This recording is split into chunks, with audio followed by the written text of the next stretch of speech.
What's the deal with Mr. Beast being accused of war crimes? I mean, I know some of the stuff with faking videos and peddling gambling to children, but where the hell are these war crime/torture allegations coming from? I mean, it seems like a bunch of chronically online Redditors overblowing something he's done, but I have no idea where it's coming from. Answer: since the other comment isn't actually a correct answer. He did actually torture someone, and that person is deeply traumatized and spent a long time in therapy afterward dealing with the post-traumatic stress.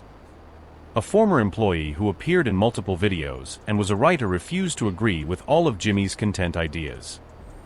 He was given his severance along with an older married black scriptwriter when he complained that he, as a new, young childless white man, shouldn't be getting a higher rate of pay. So Mr. Beast fired them both. He was called back to participate in the first installment of the $10,000 for every day you spend in this room challenge.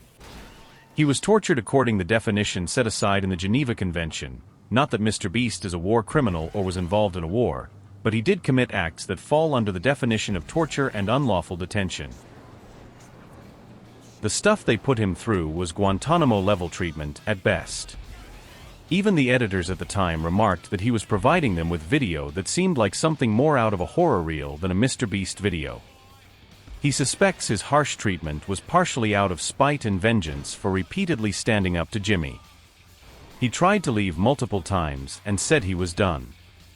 Because of the Team Beast policy in their employee manual for production staff, the section called Push Through No, they refused to allow him to leave.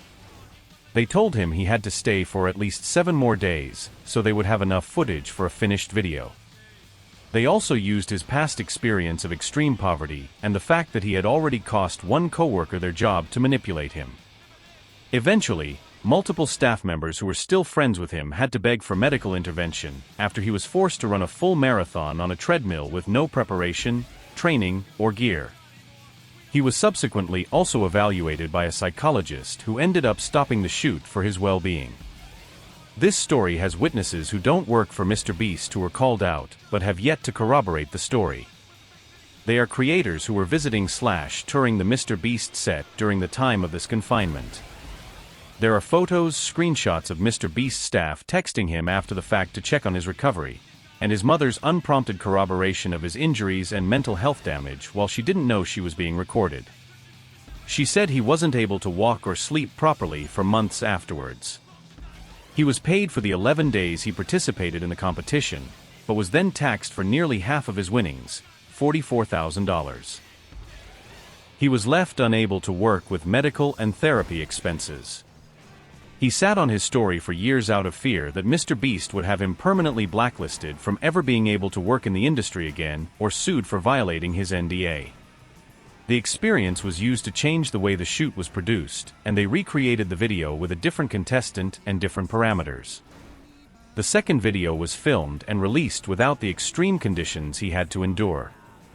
In the end, the producers' claims that they would lose their jobs for wasting time and money on Weddle's unsuccessful shoot were false. Proof can be found on YouTube on both the Dogpack 404 channel and Jake Weddle's, the Victim channel.